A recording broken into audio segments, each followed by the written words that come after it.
بسم اللہ الرحمن الرحیم۔ فرض کیجئے کہ ایک ایسی بستی ہو کہ جہاں مختلف دین و مذہب کے ماننے والے لوگ رہتے ہوں اور ان کے درمیان دین اسلام کے پیروکار اور اہل بیت علیہم السلام کے چاہنے والے بھی موجود ہوں۔ تو ایک سوال یہ پیش آتا ہے کہ ایسے ماحول میں دین اسلام اور اہل بیت علیہم السلام کو اپنے پیروکاروں اور چاہنے والوں سے کیا توقع ہے، اور وہ کس طرح کے طور طریقے، راہ و روش اور انداز زندگی کی ان سے امید رکھتے ہیں۔ آئیے ہم اس سوال کا جواب فرزند رسول امام حسن عسکری علیہ السلام کی ہدایت کا سہارا لیتے ہوئے دیتے ہیں۔ امام حسن عسکری علیہ السلام نے غیروں کے درمیان زندگی گزار رہے اپنے چاہنے والوں کے لیے ایک ہدایت نامہ جاری فرمایا۔ امام علیہ السلام نے ایسے ماحول میں اپنے چاہنے والوں کو سب سے پہلے تقوی و پرہیزگاری اور نفس کی پاکیزگی کا خیال رکھنے کی ہدایت فرمائی ہے۔ اس کے بعد آپ دین خدا کی راہ میں مسلسل جدوجہد کرتے رہنے کی نصیحت فرماتے ہیں۔ پھر آپ صداقت اور سچائی کی توقع اپنے چاہنے والوں سے کرتے ہیں، اور اس کے بعد فرماتے ہیں کہ انہیں امانت دار رہنے کی ضرورت ہے،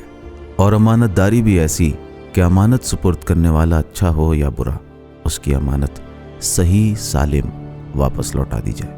پھر تقوی و پرہیزگاری، راہ خدا میں مسلسل جدوجہد، سچائی اور امانت داری کی نصیحت کرنے کے بعد آپ طولانی سجدوں کی نصیحت فرماتے ہیں کہ اپنے سجدوں کو آپ کے چاہنے والے طول دیں۔ اس کے بعد آپ اپنے چاہنے والوں کو ان کے پڑوسیوں کی جانب متوجہ کرتے ہوئے فرماتے ہیں کہ دیکھو، ان کے اچھے پڑوسی بن کر رہنا اور ان کے حق میں نیک ہمسائیگی کا خیال رکھنا۔ پھر آپ اس بات پر زور دیتے ہیں کہ بعثت پیغمبر صلی اللہ علیہ وآلہ وسلم ہی انہی باتوں کی تعلیم کے لیے ہوئی ہے۔ اس کے بعد فرزند رسول اپنے چاہنے والوں کو یہ نصیحت فرماتے ہیں کہ وہ مذہب کی قید سے ماورا ہو کر دیگر اسلامی مذاہب کے پیروکاروں کی نماز جماعت میں حاضر ہوں، اور اگر ان کے یہاں کسی کی موت ہو جائے تو اس کے جنازے پر بھی پہنچیں، ان کے بیماروں کی عیادت کریں، اور ایک اہم بات یہ کہ ان کے حقوق کی مکمل طور سے ادائیگی کریں۔ ان نصیحتوں کے بعد پھر فرزند رسول یہ فرماتے ہیں کہ اگر چاہنے والا دین میں پاک دامن، اپنی گفتار میں سچا، امین اور نیک اخلاق و کردار کا مالک ہوتا ہے تو یہ خود امام کی نیک نامی کا سبب بنتا ہے، اور جب لوگ اسے دیکھ کر یہ کہتے ہیں کہ دیکھو یہ شیعہ ہے تو اس سے آپ کو بڑی خوشی ہوتی ہے۔ اس کے بعد ایک بار پھر آپ تقوی و پرہیزگاری پر تاکید فرماتے ہیں کہ دیکھو، پرہیزگار بنو اور غیروں کے درمیان ایسے جیو کہ ہمارے لیے باعث زینت و عزت سمجھے جاؤ۔ تمہارا طور طریقہ ایسا نہ ہو جو ہمارے لیے باعث ذلت بنے۔ اس کے بعد فرماتے ہیں کہ دیکھو، تمام تر محبت و الفت کے ساتھ لوگوں کو ہماری جانب کھینچ کر لاؤ، اور ہم سے ہر قسم کی برائی اور پلیدی اور اس کی نسبت کو دور رکھو،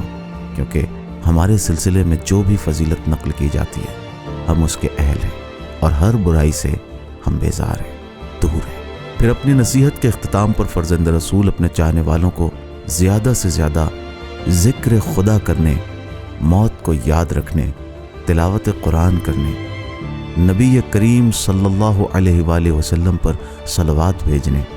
اور اپنی تمام نصیحتوں پر کاربند رہنے کی ہدایت فرماتے ہیں، اور آخر میں آپ اپنے چاہنے والوں کو اللہ کے حوالے کر کے ان پر اپنا سلام بھیجتے ہیں۔ سبیل میڈیا، قرآن و اہل بیت کا راستہ، کامیابی کا راستہ۔